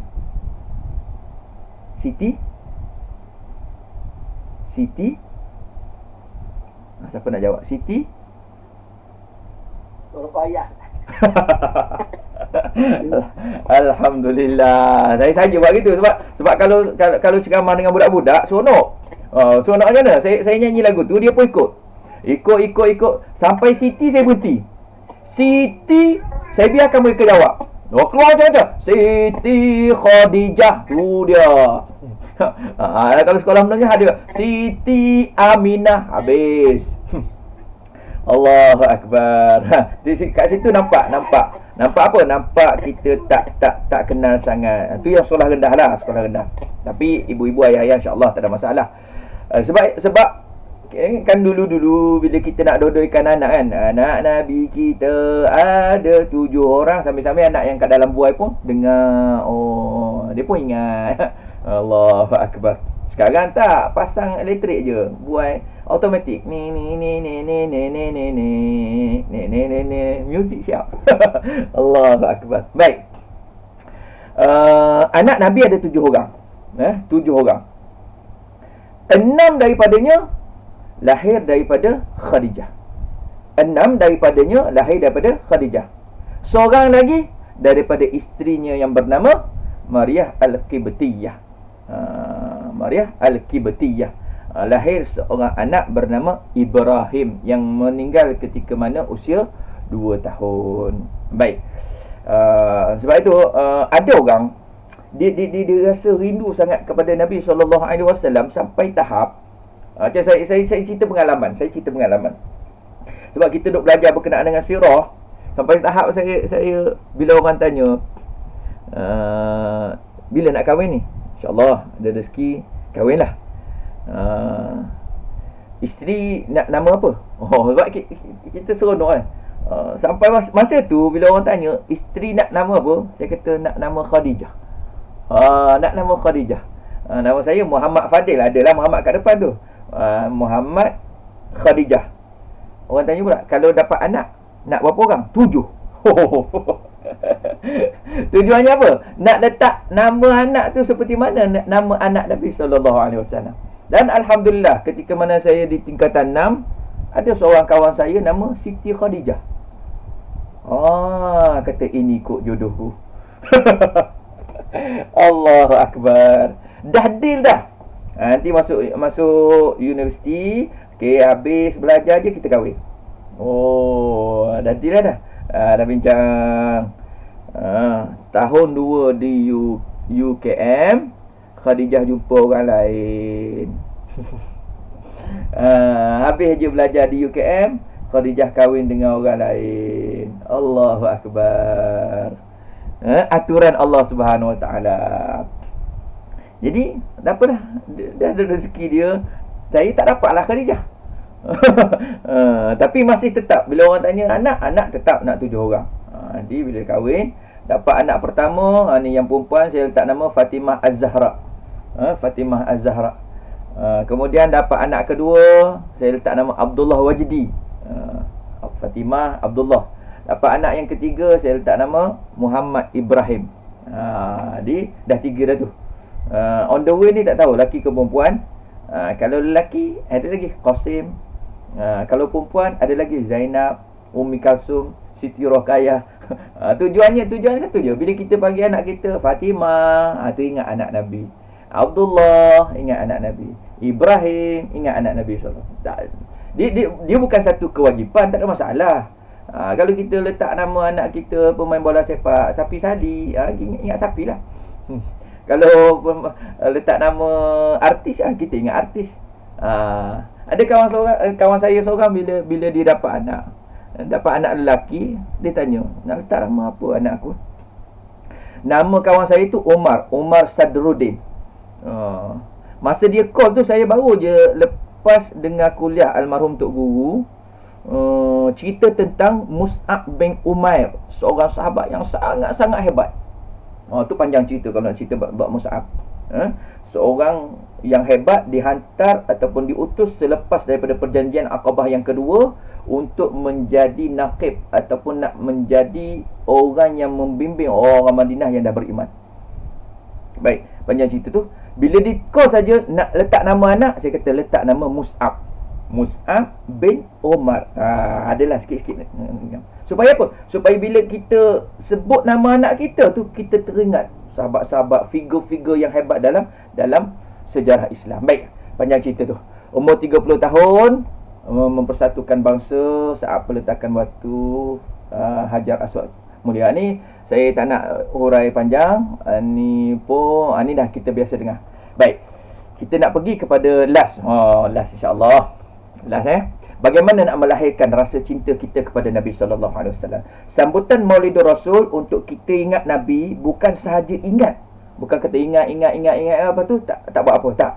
Bagaimana kita nak lahirkan kecintaan selain daripada kita berselawat, antaranya ialah kita mengamalkan sunnah-sunnah baginda Nabi SAW. Baik, patuh perkataan baginda, tinggal apa yang Nabi larang, buat apa yang Nabi suruh. Antaranya apa sunnah yang mudah. Hari ni kita nak bincang yang mudah je. Saya ambil masa 10.30 kita berhenti boleh ke lama sangat? Boleh. Boleh okay. Allah, dah lah Ustaz, dah boring dah ni Ustaz. Gurau. Baik, apa sunnah paling mudah? Tahun 2018 kat silap ataupun 2018 ataupun 2017 keluar satu buku oleh Jabatan Agama Islam Pahang. Mungkin tuan pengarah ada jumpa tak buku ni? Dia buku kecil je, ringkas saja. Tak ada jumpa lagi nanti kita share dalam bentuk PDF. Nanti kita share. Okay, sebab saya sangat-sangat nak kongsi benda ni. Disebut indahnya hariku bersama Rasulullah 40 sunnah harian. Yang mana yang disenaraikan dalam buku ni adalah 40 sunnah yang memang hari-hari kita buat. Cuma kadang-kadang kita tak perasan ini adalah sunnah Nabi. Allahu Akbar. Baik, kalau kita merujuk kepada ayat Al-Quran, surah Al-Kahfi ayat 110. Allah Subhanahu Wa Taala sebut, "Qul innama ana basyarum mithlukum." Katakanlah olehmu wahai Muhammad, ana basyarun, aku ni manusia, mislukum, sama seperti mana kamu. Allah perintahkan Nabi bagi tahu kepada umat dia, aku ni manusia, sama seperti kamu. Makan, minum, tidur, kencing, berak, kahwin dan sebagainya, sama. Dari segi rupa pun sama. Mata ada 2, telinga sama. Bezanya, yuha, aku ni diberi wahyu. Dan perlakuan Nabi sehari-hari samalah macam kita. Bangun, tidur dan sebagainya. Cuma apabila perlakuan kita itu ikut seperti mana yang Nabi ajar, kita dapat pahala sunnah. Allahu Akbar. Dan bila kita perincikan lepas ni sikit, sehingga jam 10.30 tu bila kita perincikan, kita akan nampak, ya Allah, mudah sangat nak dapat pahala sunnah ni. Okey, kita pergi satu persatu. Sunnah ketika mana kita memakai pakaian. Ni kalau boleh buka mic untuk kita bersoal jawab lah, sikit-sikit. Bila kita nak pakai ni, kita pakai baju, kita pakai tudung, pakai kain, pakai seluar, biasanya apa doa yang kita baca? Paling kurang orang kata bacalah bismillah. Itu paling kurang lah. Tapi dia ada doa khusus dalam banyak riwayat lah. Saya bawa ni satu riwayat yang ada dalam kitab kecil ini. Apa kata Nabi SAW? Nabi kata, ni, ketika mana kita memakai pakaian daripada Sahal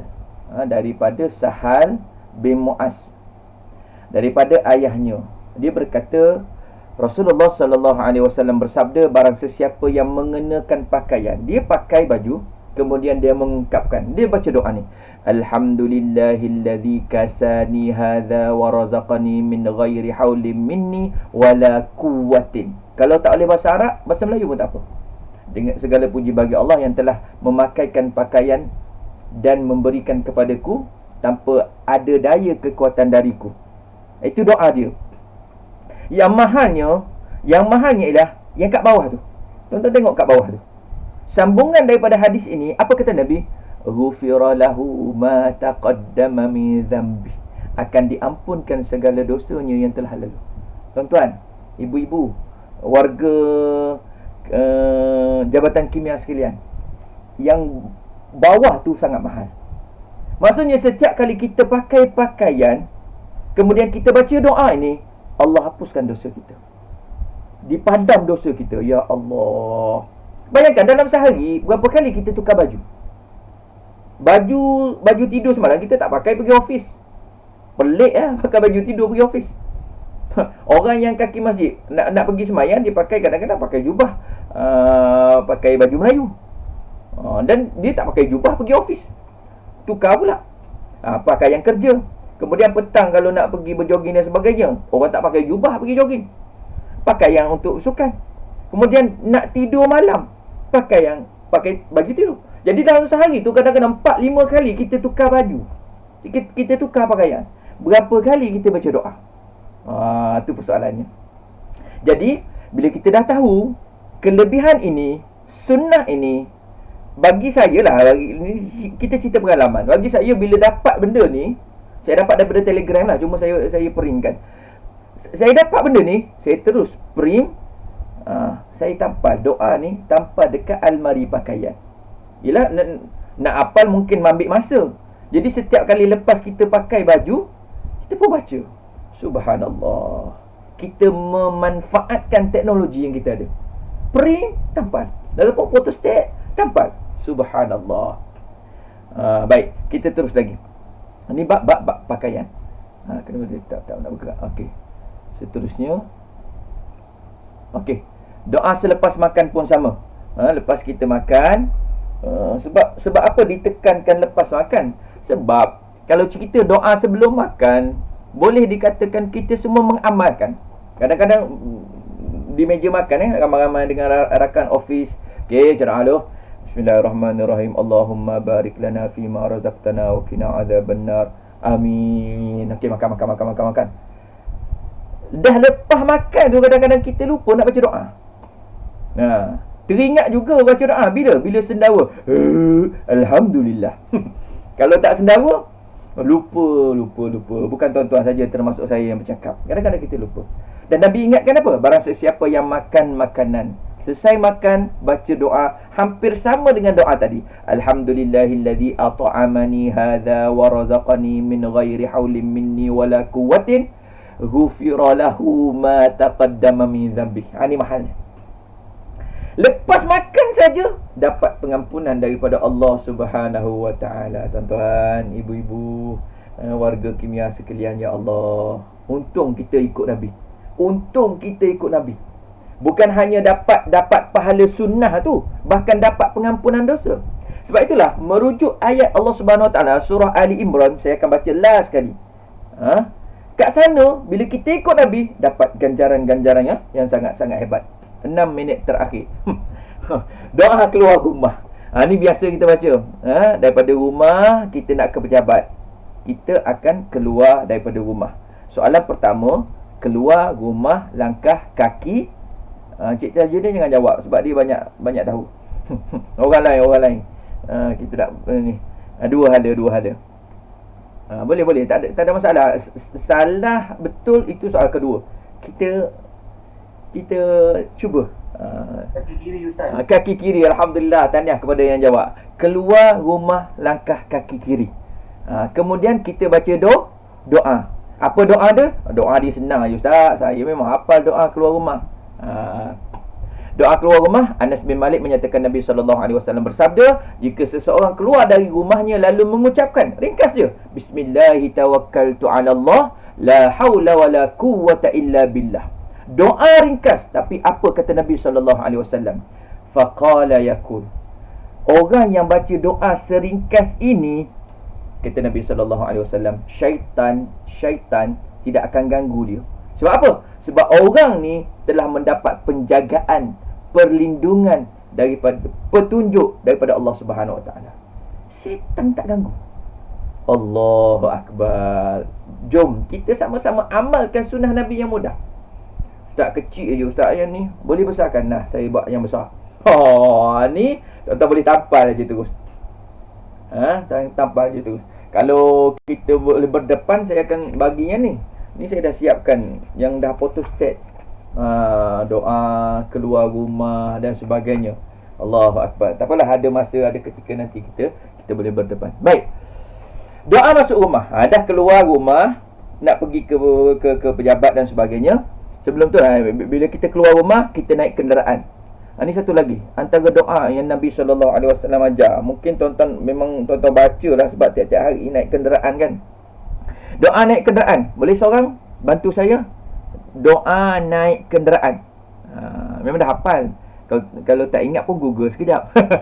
Sebab kita secara maya Google kejap. Allahu Akbar. Okey, seorang bantu doa naik kenderaan. Okey, silakan. Siapa?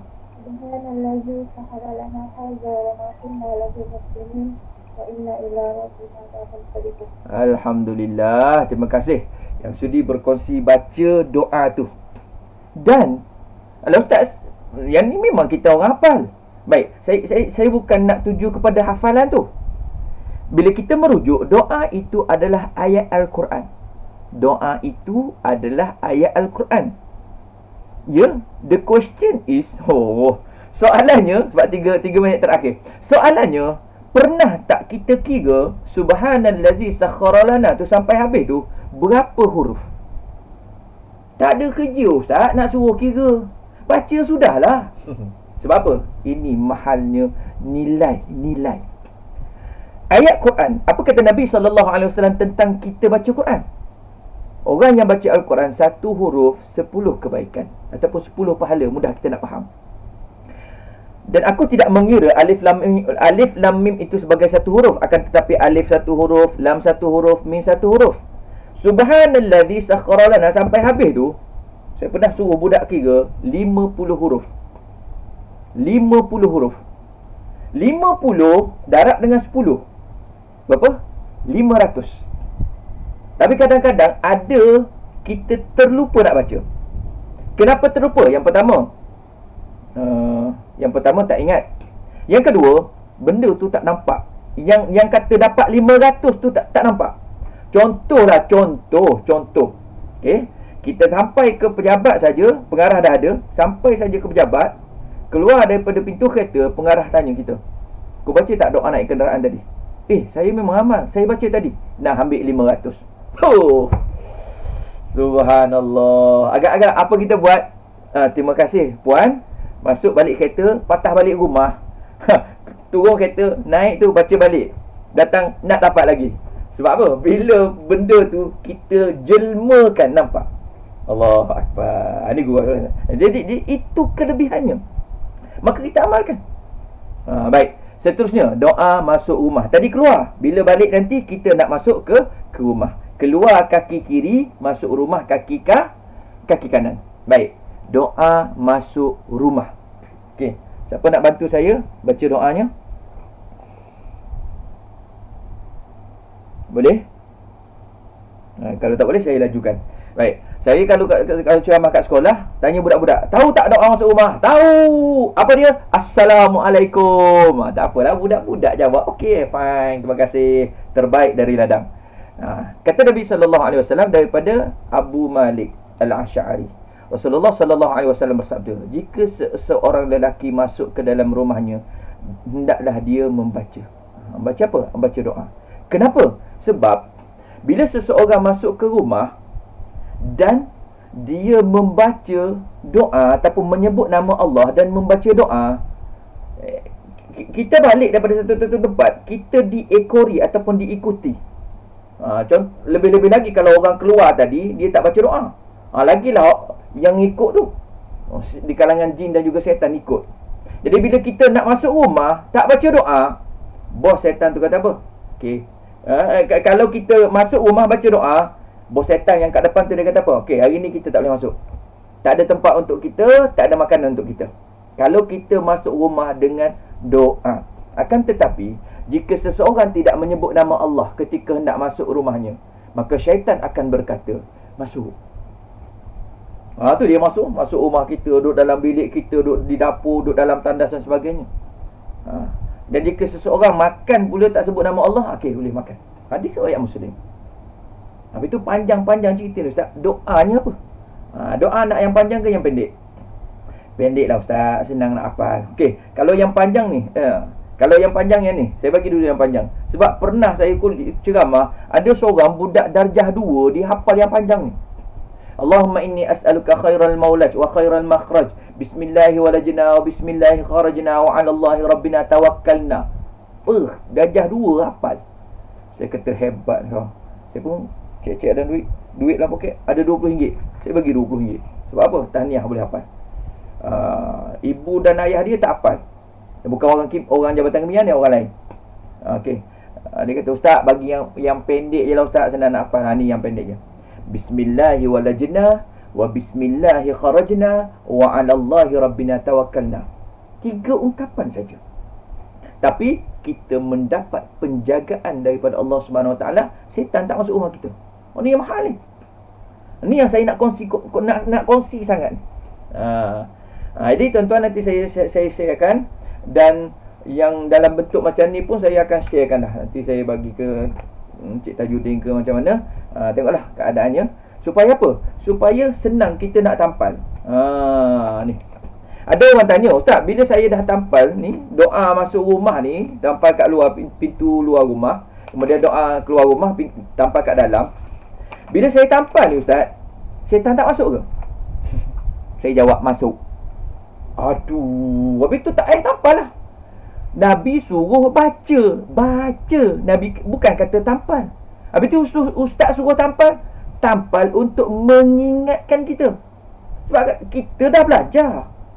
Banyak kita belajar. Doa tu, doa ni, doa tu. Banyak kita belajar. Tapi bila sampai waktu untuk kita guna, jadi bila benda tu ada kat depan pintu, sambil buka kunci rumah, kita pun baca Bismillahirrahmanirrahim wa bismillahirrahmanirrahim wa 'ala Allahi rabbina tawakkalna. Ya Allah.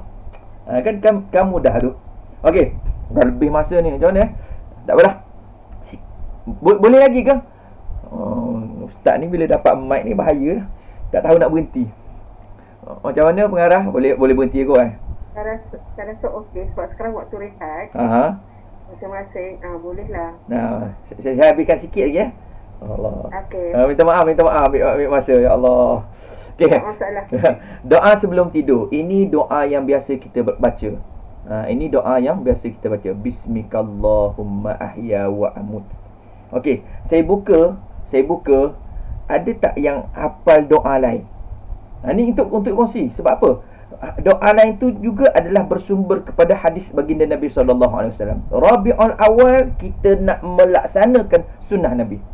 Jadi mungkin ada di kalangan warga Jabatan Kimia, dia ada baca doa lain sebelum dia tidur. Mungkin kita boleh kongsi bersama. Ada siapa-siapa yang nak kongsi? Tak apa, kongsi. Orang dapat manfaat selagi mana orang guna doa yang kita kongsi tu. Selagi tu pahala mengalir kepada kita. Jangan kita rasa takutlah. Ataupun memang ustaz, memang doa ni dia baca ustaz. Daripada peran sekolah rendah, sekolah menengah. Ada tak doa? Mungkin mengarah ada doa lain yang dia baca. Contoh. Untuk saya amalkan baca 3 kali Qul Huwallah. Okey. Lepas tu sekali Qul A'udzu birabbil falaq tu, 3 qulub dan juga ayat kursi. Okey, alhamdulillah. Dan selawat dan mengucap tidur. Subhanallah, terbaik. Alhamdulillah. Itu antara yang diajarkan oleh baginda Nabi SAW. Okey. Orang lain doa. Saya nak doa. Saya nak doa. Tak apa. Boleh kongsi, tak ada masalah. Kita seronok berkongsi. Ada? Baik. Kalau tak ada, saya kongsikan dua doa. Nanti slide ni pun saya share lah nanti. InsyaAllah. Dua doa. Doa yang pertama, ini daripada Nabi SAW. Mungkin pernah jumpa doa ni, hadis riwayat Bukhari dan Muslim. Bila kita nak tidur, antara lain Nabi ajar kita baca doa ni. Bismika rabbi wada'tu jambi wa bika arfa'uhu. In amsakta nafsi faghfir laha wa in arsaltaha fahfazha bima tahfazu bihi ibadakas salihin. Panjangnya ustaz, macam mana nak hafal? Tak payah hafal. Tuan-tuan cari dalam internet doa sebelum tidur, dia keluar macam ni. Tuan-tuan pering, tampal di kepala katil ataupun di dinding rumah kita tu. Biarlah bersepah dengan doa. Kat bilik kita, biar bersepah dengan doa. Sebab apa? Kita nak hafal kadang-kadang susah kita nak hafal. Jadi baca je. Yang mahalnya apa? Tuan-tuan tengok makna dia. Yang ni dikongsikan oleh almarhum Tok Guru Aziz dalam satu kuliah. Disebut bagaimana Nabi ajar kita sebelum kita tidur tu, kita masih berbicara dengan Allah. Bismika Rabbi, dengan namamu ya Allah. Wada'tu jambi, aku meletakkan lambungku. Yang ni aku letak belakangku. Ya Allah, aku nak tidur ni. Istilah dia terjemah dalam bahasa Kelantan. Ya Allah, aku nak tidur ni, Allah. Apa makna tidur? Bila kita tidur, roh kita keluar. Bila kita tidur, roh kita keluar. Jadi kita masih lagi sebut wabika arfa'uhu, dan dengan namamu ya Allah, aku akan bangkit esok pagi. In amsakta nafsi faghfir laha. Allahu akbar. Makna ni bila kita perhati, kita akan rasa ya Allah. Bagaimana Nabi SAW ajar, nak tidur pun Nabi ajar lagi. Kita berbicara dengan Allah Subhanahu Wa Taala, kita kata apa? Sebab kita tahu bila kita tidur, roh kita keluar. In amsakta nafsi faghfir laha. Ya Allah, apabila engkau mencabut nyawaku. In amsakta nafsi, maksudnya kalau engkau menahan rohku. Istilahnya macam tu. Roh kita tadi keluar, ni jasad, ni roh, ni jasad. Kita tidur, roh kita keluar. Bila Allah tahan roh, maksudnya tak masuk balik dalam jasad. Yang tinggal hanya jasad, sekujur tubuh, jasad. Yang tak ada roh, orang panggil apa? Mayat. Bila Allah tahan roh kita tak masuk, maksudnya matilah kita. Sebab tu dalam lafaz doa ni, in amsaktam nafsi faghfir laha. Kalau engkau tahan roh aku daripada masuk, maka ampunkanlah dia ya Allah. Subhanallah. Wa in arsaltaha, dan sekiranya engkau lepaskan roh aku ni masuk semula dalam jasad aku, maksudnya pagi esok aku bangun semula, dapat hidup balik, fahfazha, peliharalah dia ya Allah. seperti mana kamu memelihara hamba-hamba-Mu yang soleh. Ya Allah. Bila kita perhati, kita akan rasa, ya Allah, hamba Allah, kita sebagai hamba Allah, nak tidur tu masih berbicara dengan Allah Subhanahu Wa Taala. Kalau boleh, doa ni jadikan amalan. InsyaAllah. Bermula bila? Bermula malam ni. Baik. Okey, yang seterusnya, kalau dalam buku kitab 40 sunnah harian tu, ni nombor 40 dia letak. Nombor 40. Iaitu bacaan doa penutup sebelum tidur. Penutup sebelum tidur. Kalau boleh tiap-tiap malam baca doa ni. Doanya apa ni lah? Allahumma inni aslamtu nafsi ilaik wa fawwadtu amri ilaik wa alja'tu zahri ilaik rahbatan wa gharbatan ilaik la malja'a wa la manja minka illa ilaik amantu bi kitabika allazi anzalta wa bi nabiyyika allazi arsalta. Baik. Doa ni Nabi suruh baca, dan Nabi kata apa? Jadikanlah ia penutup kepada kehidupan kamu. Sebab kata Nabi SAW, orang yang membaca doa ini apabila kamu meninggal dunia pada malam itu, sebelum tidur kita baca doa ni, takdirnya kita mati ketika mana kita tidur. Apa kata Nabi SAW? Maka kamu mati dalam keadaan fitrah, yakni suci daripada dosa. Dan jadikanlah bacaan tersebut sebagai penutup ucapanmu menjelang tidur. Hadis riwayat Bukhari. Allahu Akbar. Nak tidur tu pun Nabi ajar lagi. Baik. Last sekali. Last kan? Lepas ni dah tak ada last lah, InsyaAllah. Lepas ni tak ada last. Allahu Akbar. Seronok bila kita berbicara dengan sunnah ni. Sangat-sangat seronok. Banyak benda kita nak amal. Baik. Ni saya tuju kepada pengarah lah. Doa masuk kat pasar ataupun kedai. Okey. Boleh tuan pula. Puan pengarah bacakan. Yang dah dihafal lah, yang dia dihafal, tak ada masalah. Saya pun tak tahu juga dulu. Hafal sebab selalunya husband saya dia ada print tu, dia letak je, saya baca je. Alhamdulillah, terbaik. Itulah yang saya buat juga dulu. Okey, sebelum daripada baca doa tu, kita nak tengok sunnah Nabi. Bila masuk ke pasar, langkah kaki, cuba puan mengarah jawab. Langkah kaki kiri. Yes, terbaik. Masuk pasar, langkah kaki kiri. Tu panjang pula kalau nak huraian. Baik, kita nak fokus kepada doa masuk pasar. Saya baru dapat benda ni, ataupun baru tahu, istilahnya baru je dalam 5 ataupun 6 tahun yang lalu.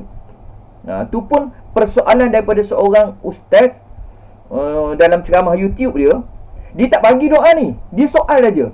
Last sekali, penghujung kesimpulan, dia kata, sepanjang kita hidup ni, berapa kali kita masuk pasar, kedai, kita baca doa? Persoalan timbul di minda saya, ada doa ada doa yang masuk pasar. Masa tu dah ustaz dah, masa tu tak tahu.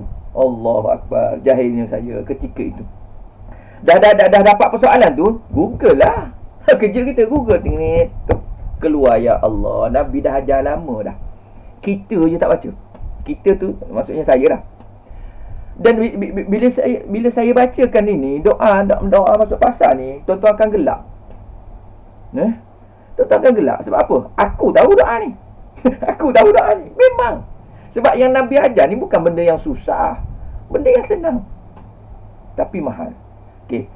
Hadis daripada Sayyidina Umar Al-Khattab radhiyallahu an, man dakhala suqa, kata Nabi, sesiapa yang masuk ke pasar, dan diterjemahkan oleh ulama, pasar ni apa? Tempat di mana berlaku proses jual beli, termasuk kantin di Jabatan Kimia, itu juga disebut sebagai kedai ataupun pasar.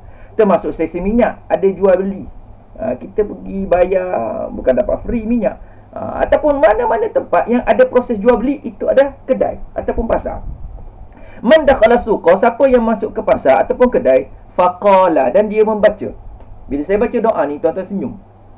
La ilaha illallah wahdahu la syarikalah. Tengok ada senyum. Sebab apa? Ni zikir lepas sembahyang. Yes.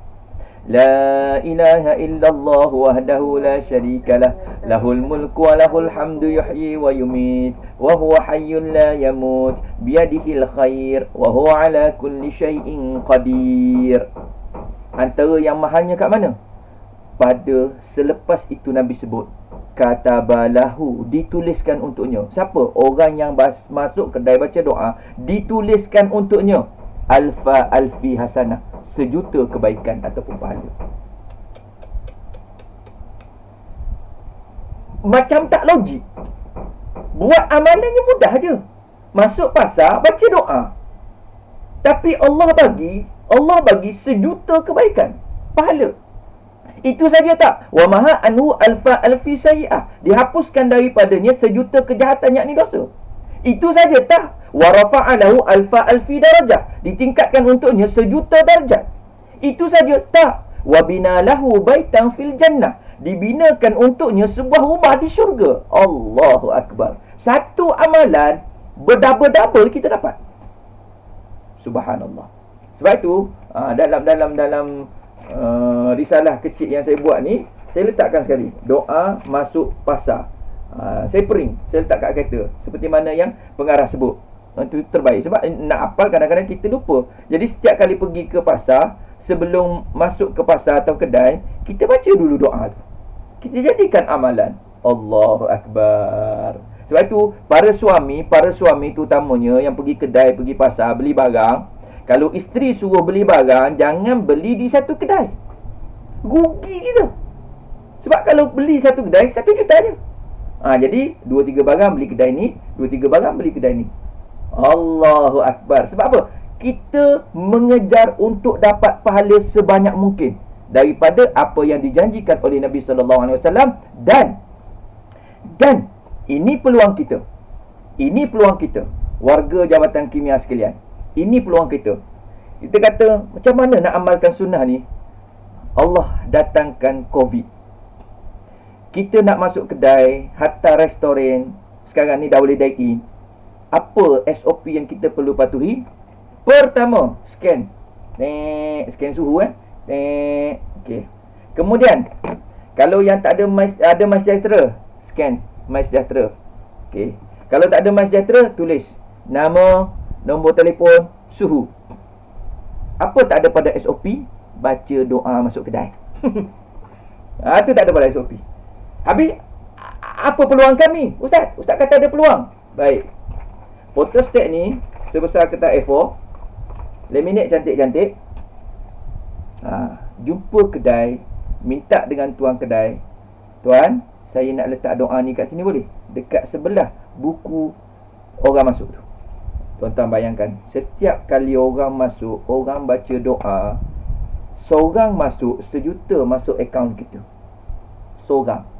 Bayangkan dalam kedai tu, sehari 1000 orang masuk. 1000 juta. Ataupun 1 bilion. Betul tak? Itu baru sehari. Allahu Akbar. Dalam keadaan kesempitan ni, Allah bagi untuk kita beramal dengan sunnah Nabi sallallahu alaihi wasallam. Subhanallah. Maka benarlah kata-kata Allah Subhanahu wa taala, surah Ali Imran yang saya sebut tadi, nak baca surah Ali Imran ayat 31. Firman Allah Subhanahu wa taala. Ayat ni kadang-kadang kita tak hafal tapi kita ingat. Qul innama ana bashar Qul in kuntum tuhibbunallah fattabi'uni yuhibbukumullah wa yaghfir lakum dhunubakum wallahu ghafurur rahim. Sadaqallahul azim. Qul, katakanlah olehmu wahai Muhammad, kepada siapa? Kepada umat kamu. In kuntum tuhibbunallah, sekiranya kamu cinta dan kasih pada Allah, tak ada cara lain, no way, tak ada cara lain kecuali fattabi'uni, ikut aku, yakni Rasulullah. Nak cinta Allah, nak cinta kepada Allah, nak nyatakan terima kasih pada Allah, tak ada cara lain kecuali ikut Nabi, ikut sunnah Nabi. Apa yang kita dapat bila kita ikut sunnah Nabi sallallahu alaihi wasallam? Fattabi'uni yuhibbukumullah. Allah kasih pada kita, Allah sayang pada kita. Itu saja? Tak. Wa yaghfir lakum dzunubakum. Ni mahal. Selain daripada Allah kasih cinta pada kita, wa yaghfir lakum dzunubakum, Allah ampunkan dosa kita.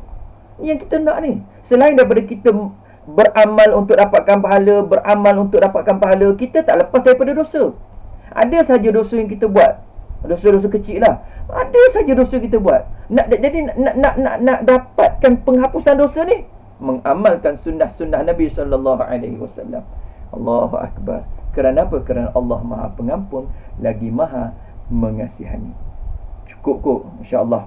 Cukup kot insya-Allah Baik, saya tinggalkan perjumpaan kita kali ini dengan satu soalan yang tuan-tuan kena cari kat rumah. Dia panjang. Kalau ikut slide saya ni ada 100 lebih. Bila nak habis tak tahu. Baik, satu persoalan. Okey, last sekali.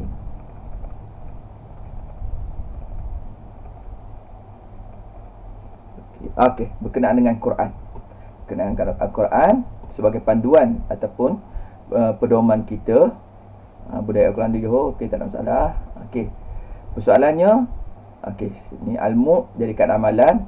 Persoalannya sini. Cerita dalam Quran. Okey. Ni sebagai penutuplah. Penciptaan makhluk. Ada yang dah tahu, tak ada masalah.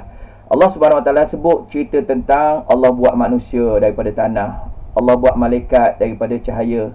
Allah buat syaitan dan jin, syaitan daripada api. Allah buat jin daripada pucuk api. The question is, Allah Subhanahu Wa Taala menciptakan binatang yang ada sekeliling kita ni. Sekeliling kita ni, lembu, kerbau, kambing, harimau. Kalau orang yang berada di Johor pergi ke Zoo Johor, ada gajah, ada harimau, ada tenuk dan sebagainya. Tolak ke tepi, ayam dulu atau telur dulu, tu sampai kiamat tak ada jawapan. Tiba soalan, binatang-binatang yang banyak ni Allah buat daripada apa? Allah buat daripada apa? Itu persoalan. Dan jawapannya ada dalam Al-Quran. Jawapannya ada dalam Al-Quran. Saya bagi surah saja. Nombor ayat saya tak bagi, supaya tuan-tuan cari. Surah An-Nur. Surah An-Nur. Ayat berapa? Kuliah lain kali, tanpa ceramah lain kali saya sebut. Allahu Akbar. Jahat sungguh Ustaz ni. Okey, sekadar itu sajalah perkongsian untuk hari ini. Yang baik datangnya daripada Allah Subhanahu Wa Taala, buruk dan lemah itu datangnya daripada kelemahan kita semua. Hakikatnya semua ilmu itu adalah milik Allah Subhanahu Wa Taala. Terkasar bahasa, saya minta maaf, minta ampun. Terkuat suara, saya minta maaf, minta ampun. Terlebih masa, sangat-sangat terlebih masa, saya minta maaf. Semuanya datangnya daripada Allah Subhanahu Wa Taala. Aqulu qawli hadza wa astaghfirullah li wa lakum. Wassalamualaikum warahmatullahi wabarakatuh. Saya kembalikan kepada tuan pengacara majlis. Silakan. Waalaikumsalam warahmatullahi wabarakatuh. Demikian tadi ceramah yang telus dari lubuk hati Ustaz, penuh dengan pengajaran untuk kita amalkan di dalam kehidupan seharian kita sebagai menyatakan cinta kita kepada Nabi Muhammad sallallahu alaihi wasallam. Di mana Ustaz contoh, kalau kita cinta kat isteri kita, mesti ada perbuatan. Dia tak ada niat, kerana manusia ni dia tak faham niat. Dia kena melalui perbuatan. Akhirnya di kesempatan ini, pihak Aspirasi Murni mengucapkan setinggi-tinggi terima kasih kepada tuan-tuan dan puan-puan yang terlibat secara langsung ataupun tidak langsung, dan juga kepada tuan-tuan dan puan-puan yang memberi sumbangan untuk menjayakan majlis kita pada pagi ini. Dan saya ucapkan jazakumullahu khairan katsira. Semoga Allah Subhanahu Wa Taala membalas dengan balasan yang baik lagi melimpah ruah. Amin, amin, amin, amin. Dan kami juga menyusun jari memohon kemaafan di atas segala kelemahan sepanjang majlis ini berlangsung. Dan insya-Allah kita tangguh majlis ilmu kita sambutan Maulid Rasul dengan bacaan zikir kafarah dan suratul Al-Asr. Subhanallahumma wa bihamdika asyhadu an la ilaha illa anta astaghfiruka. Dan saya sudahi dengan ucapan Assalamualaikum warahmatullahi wabarakatuh. Waalaikumsalam warahmatullahi wabarakatuh. Terima kasih Ustaz. Sama-sama. Allah. Terima kasih Ustaz. Sama-sama. Jumpa lagi insya-Allah.